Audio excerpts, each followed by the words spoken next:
The Brooklyn Nets dominated in preseason game number 1 of the 2025 season. Who showed up the most, what it means for the future, and what the Nets have to look forward to in China. Hello, everyone, and welcome back to the Brooklyn Boys Show. I am your host, Josh Williver. Welcome to this Monday, October 6th.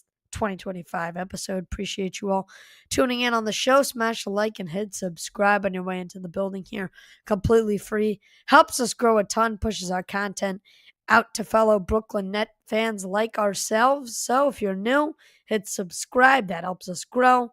If you're just in for this video, like it as well. That does just as much. As I said in the opener, Nets with a dominant win over Hapoel Jerusalem 2 nights ago, 123-88, your final score at the Barclays Center in what was the Nets' only home game of the preseason. So their time at the Barclays Center has come and gone. They've got 3 more preseason games to come. 2 are in China, and the other one's also out of the country, up in Toronto. So the Nets, they're done at the Barclays Center for this preseason, but nonetheless, a ton to break down what went right, what could have gone better, what did we like out of what Jordi Fernandez did, and obviously a couple of questionable decisions.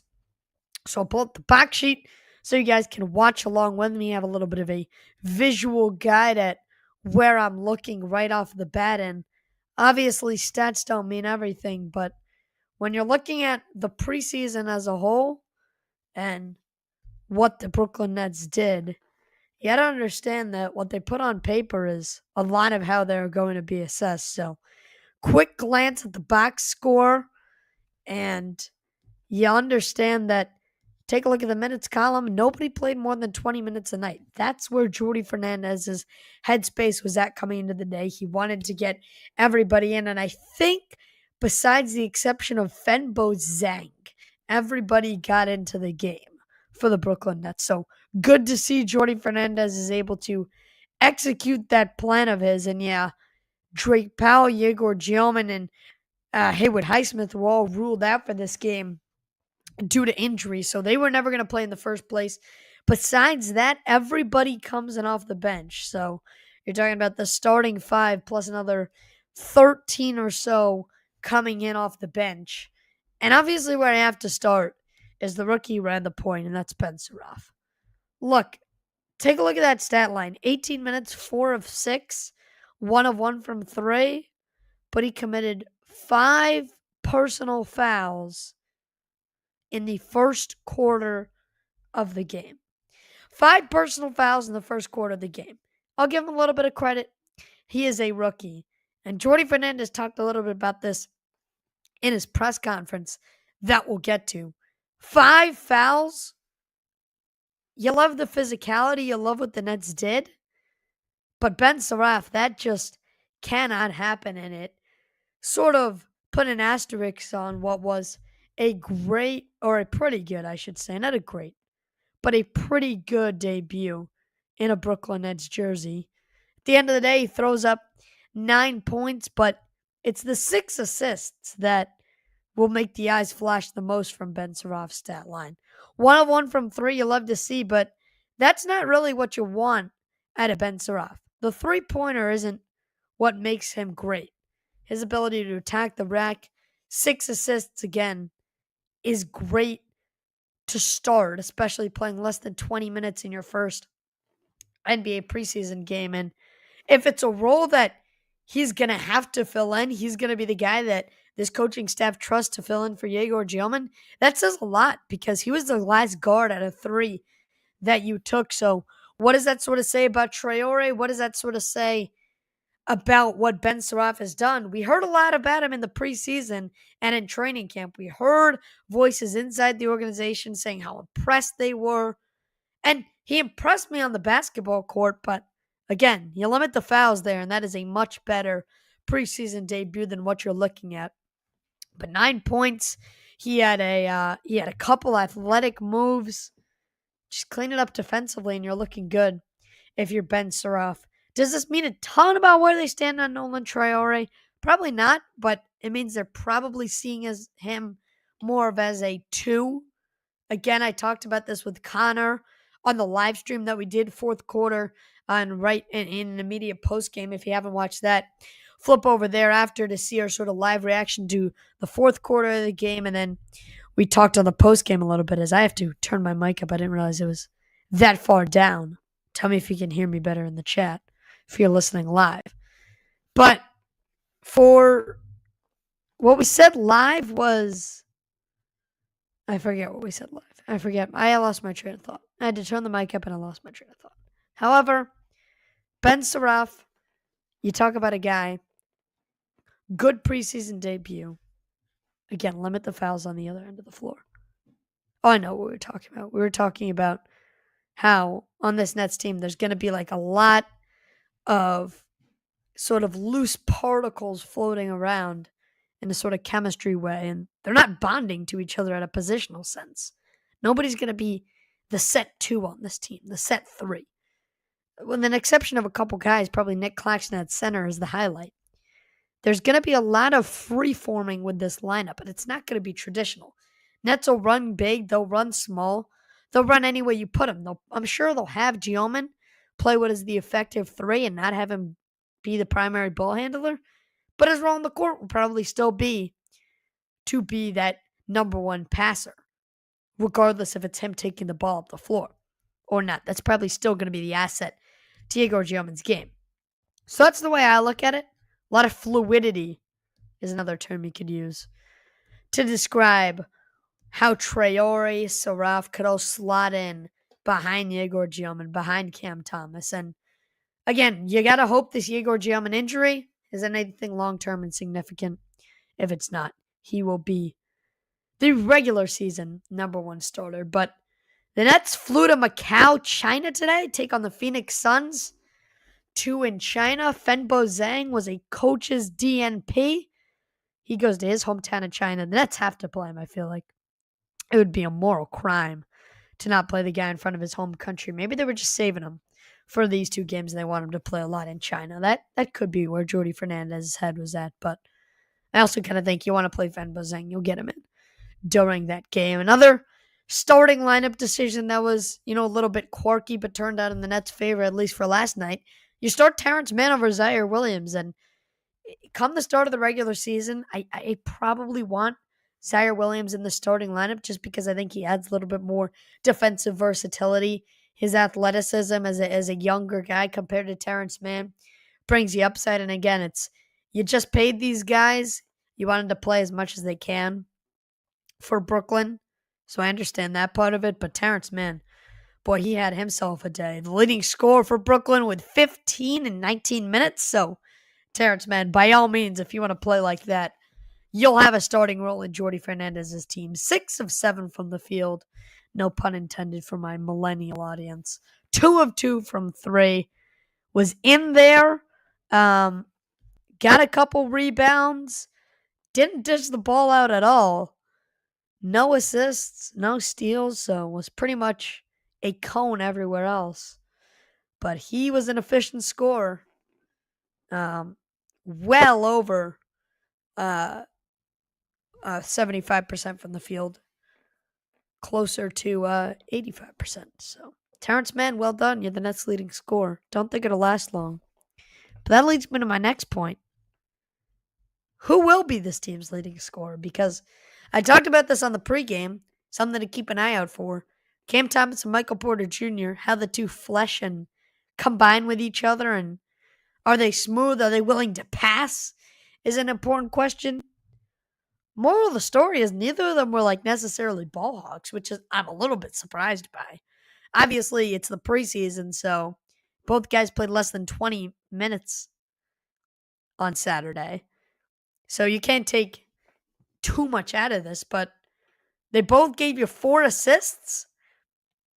And if they're both going to be in your starting lineup, you got to figure out a way for them to play team basketball. And Jordy Fernandez seems like he's at least gotten a chance to figure it out. Cam Thomas, wow.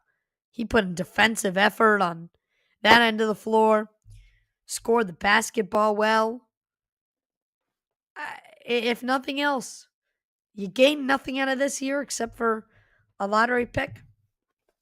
I think Jordy Fernandez continues to prove his case to get extended as Nets head coach, and he has done everything right up to this point, if you ask me. Smash the like and hit subscribe if you're tuning in live on the show. Throw questions, comments, thoughts in the chat. Jonathan's in the house. Appreciate you tuning in. We had a couple more of you guys, so load up questions, comments, thoughts. We'll get to all those in a matter of moments. If you're listening after the fact, means just as much. Like, sub, share this with friends and family. You guys know the drill. You guys are the best. Nick Claxton. He looked pretty good. Obviously, it's not against real NBA competition. He's not going up against Joel Embiid, a healthy one. Not going up against Giannis in the paint, but he'll take this out of Nick Claxton. 5 of 7 from the field. Heck, he even knocked down a 3. Mark it as a federal holiday when he cashed that in. And it wasn't a bank shot either. He just swished it. Double digits. The plus minus is skewed. Don't look at that. Ben Saraf plus 25. You can't look at the plus minus because they're playing Hapoel Jerusalem. But double digits for 3 through 5 in the Nets starting lineup. Man, Porter, and Claxton. 5 rebounds for us. 6 rebounds defensively. 8 total for Nick Claxton. That's what you love to see. You want to continue to see that? Again, I said it in the offseason. I think this Nets fan base bailed on Nick Claxton a little early for me. Let's give him a year to try and earn his way back into here. Earn his way to be beloved again. Or maybe even earn his way to a trade block and earn his way to a finals contending team. I don't think he would hate that if you told him that's where he'd end up. But again, you're not playing real NBA center competition. How much can you really take from this? Meh. You certainly got to take it with a grain of salt, maybe even a full pinch of salt. The bench. Jalen Wilson, Tyrese Martin, both played a heck of a game. That's the only way I can put it. These are guys earning their way onto the roster. That back end of the roster has a lot of decisions to be made. And there are guys who do not have their seats locked in, who are not playing well enough, like Dariq Whitehead, por ejemplo. Wilson and Martin looking like they're well on their way to roster spots. And those are my 2 cut candidates. They're proving me wrong. No clue what it looks like in practice. I couldn't be there, but you know what? Jalen Wilson, Tyrese Martin, continue to do your thing. Like to see it. If nothing else, bring a little bit of competition, bring a little bit of a challenge to some of these guys also aiming for the roster.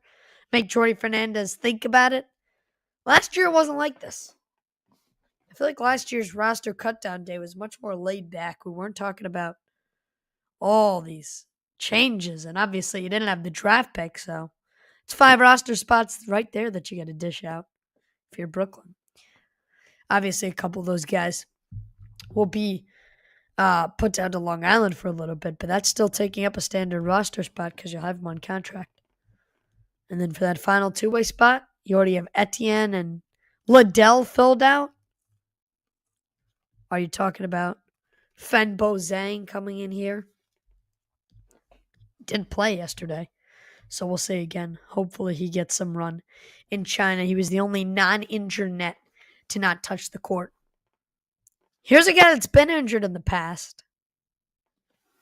Didn't play any meaningful time yesterday. Played 7 minutes, the last 7 minutes of the game.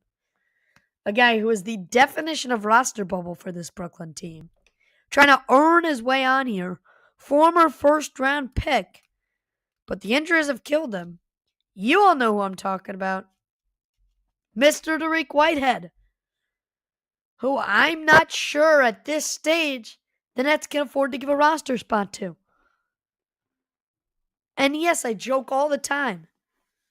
If you play basketball, the Nets can probably give you a roster. But Dariq Whitehead, Seems like this coaching staff has a lack of faith in him. Played 7 minutes. It was a 40-point game at that point. Does nothing.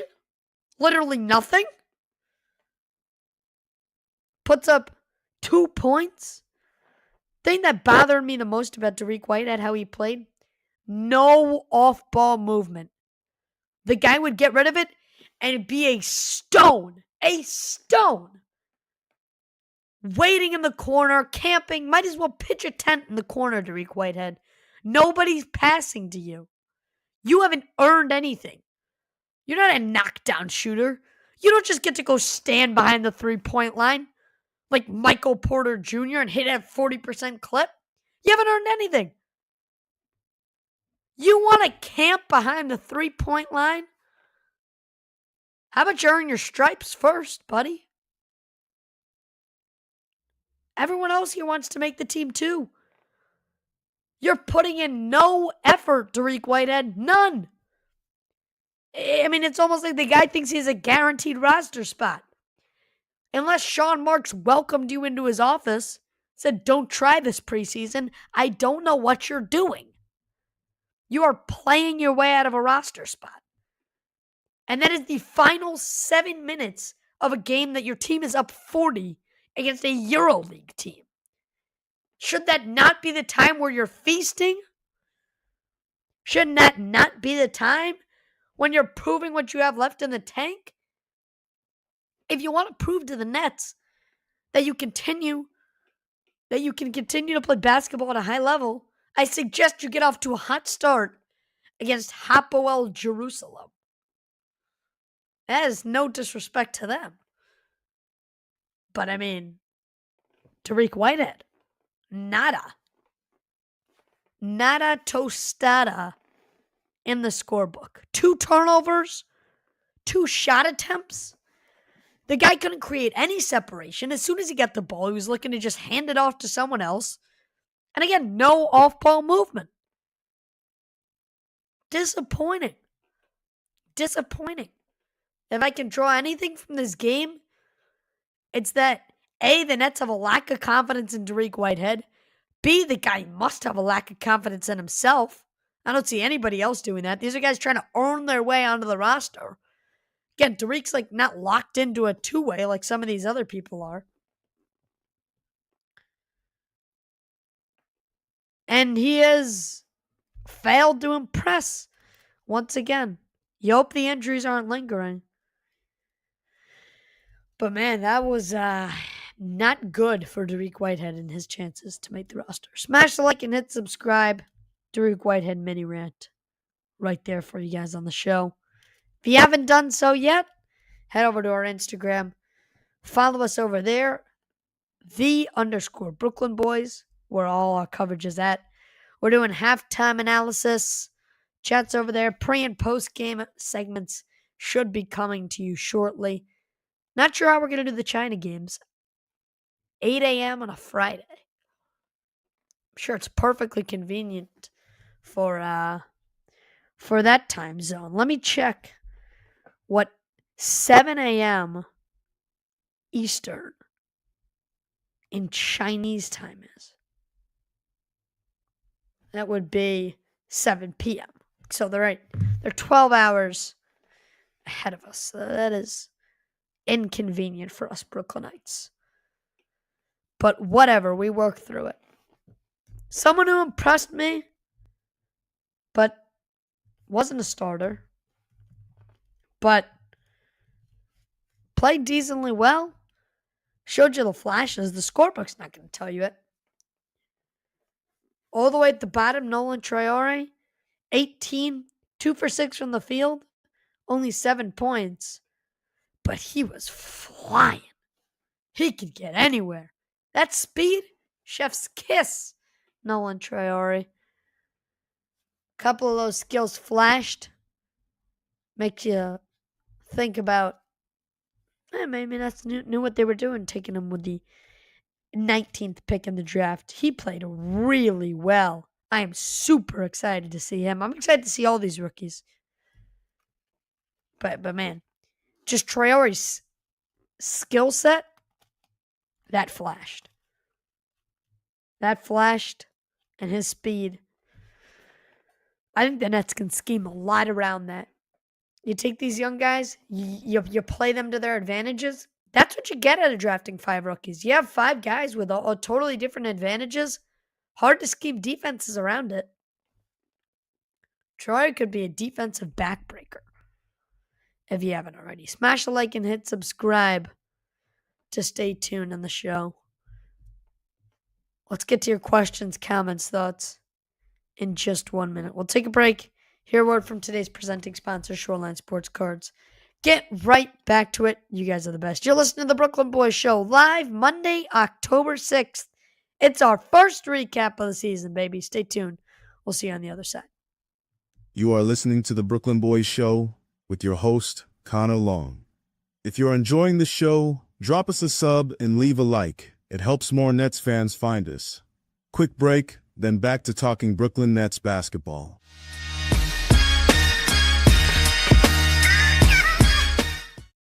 Today's episode of the Brooklyn Boys Show is brought to you by our presenting sponsor, Shoreline Sports Cards, located at 137 Main Street in Port Washington, New York. Whether you're chasing the newest hobby boxes, grabbing singles, or just want to talk cards with fellow collectors, Shoreline is the spot. They've got a massive selection across basketball, football, baseball, and more, with new inventory hitting the shelves every single week. If you're local, make sure to stop by the shop at 137 Main Street in Port Washington and check it out for yourself.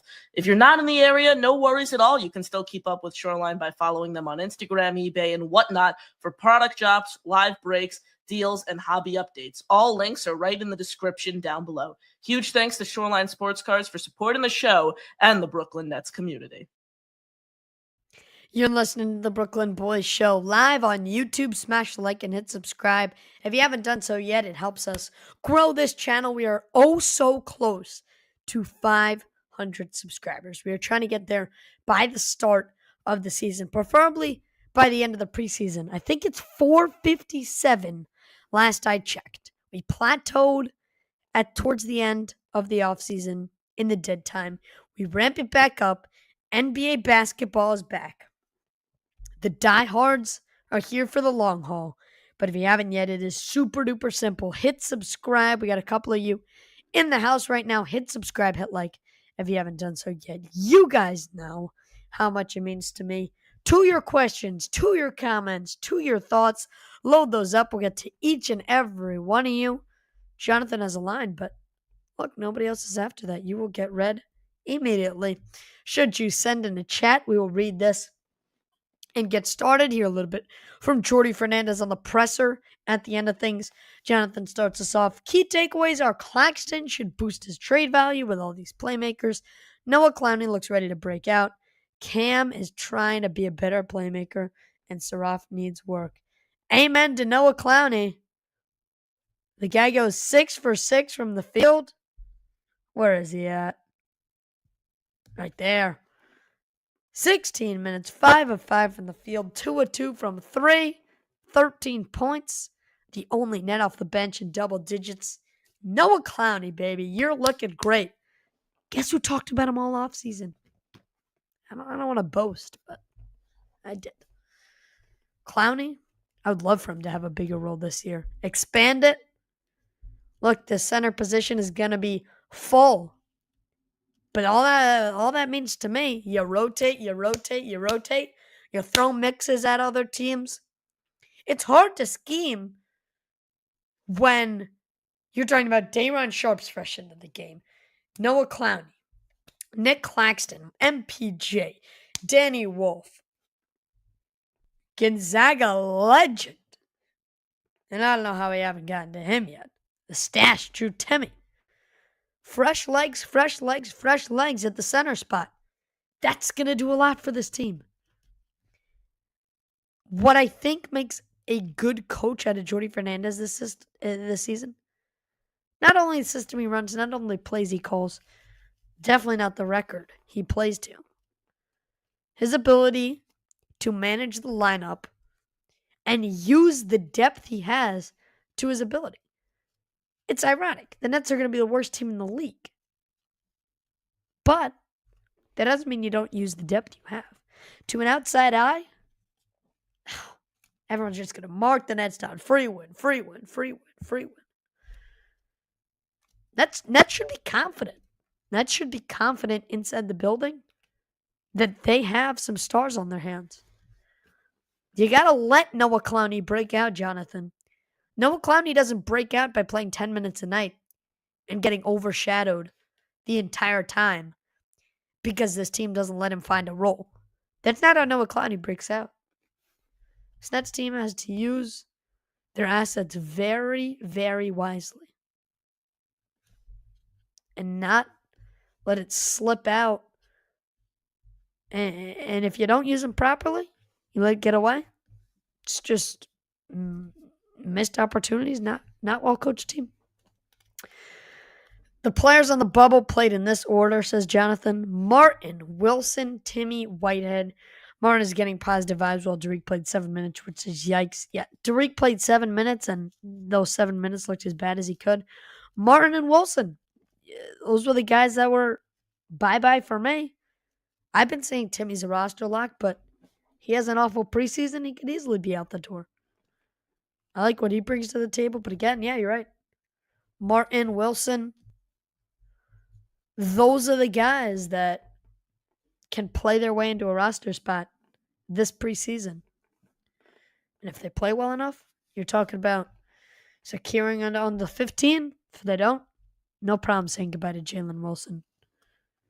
He went 3-5 from the field. Martin, he was impressive. I think Martin showed effort. But again, what I like to see out of Martin is that he has to expand his game. Every shot attempt he took was from 3. So if he's going to provide you no other value, he doesn't have a role on this team.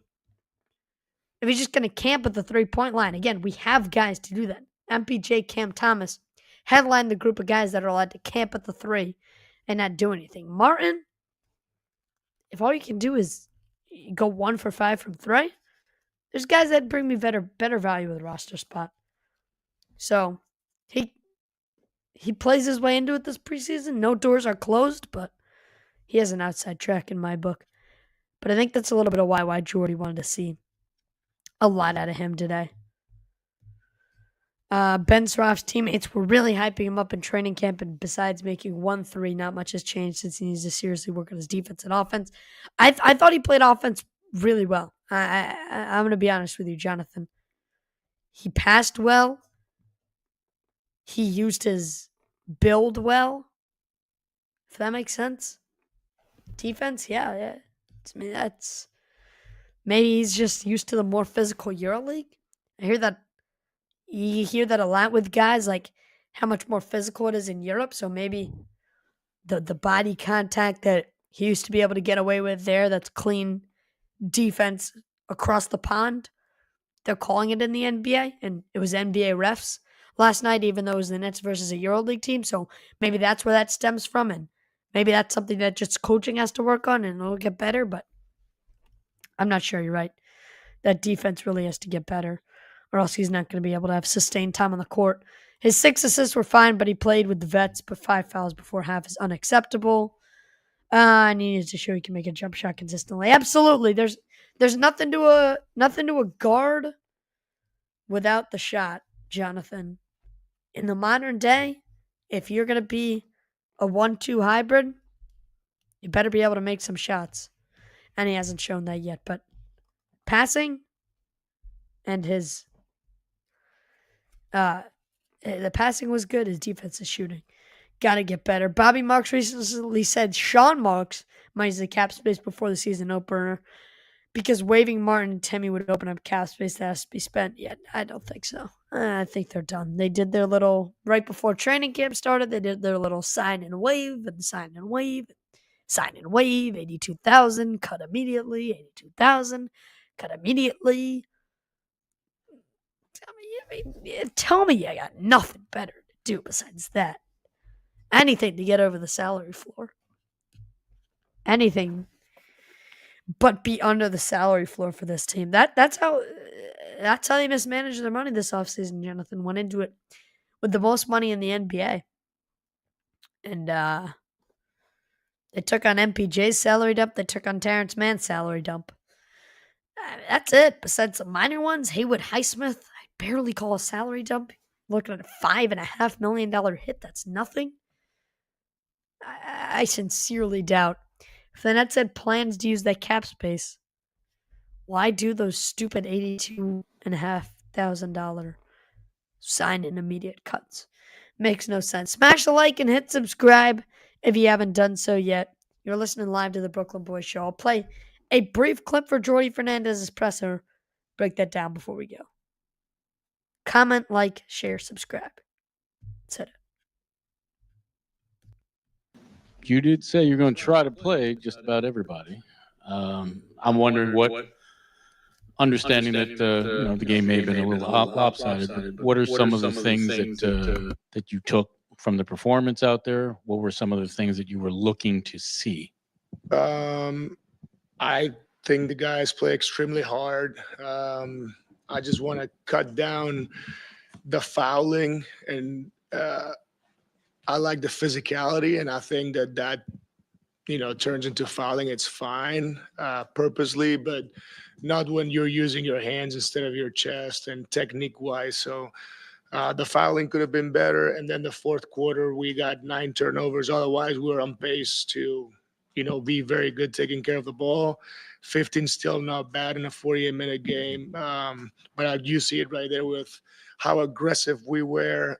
22 points of turnovers that we score out of their 8. So, really good job right there. Just the free throw disparity right there. It was our fault. Jordy, hi. I'm Tippy. I'm from Israel. I'm going to stop it there. Just break down that quote right off the bat. And I think it was the most important one that he talked about. Couple key points. He liked the aggressiveness, but there has to be less fouling. I agree. And that goes back to technique. That goes back to what gets coached at the Nets training center. And that's all on the staff. At least he's able to recognize it. At least he's able to pinpoint what exactly went wrong, how they can fix it. I'm sure they have a plan because this was a team that was well coached last year. You don't win that many games to start the season against good opponents last year if that's not a well coached basketball team. So the aggressiveness, you like it. I agree there's got to be less fouling, and he's secretly, not so secretly, calling out Ben Saraf on that one. But also, too many fourth quarter turnovers. 15 you'll take. 15's not awful, but 9 in the fourth quarter. Other than that, they played pretty well with the basketball overall. It was a pretty clean game. Smash the like and hit subscribe if you haven't done so yet. That'll do it for me. To wrap up here on the show, get questions, comments, thoughts in. But if you haven't yet, get ready, baby, for the ride for the Brooklyn Boys. Pre and post of every single game, we talked all things Nets versus Hapoel Jerusalem in the first preseason breakdown and what we learned episode of the year, baby. We talked Ben Saraf. We talked Terrence Mann, MPJ, Cam Thomas, Jordy's presser. We did it all. Replay it if you didn't get to see the full thing. Smash a like, hit subscribe. Road to 500. We will catch you all on the next one. The only thing I have left to say is let's go Nets. China game's coming right up. We will see you soon. Good night, everybody. Peace out.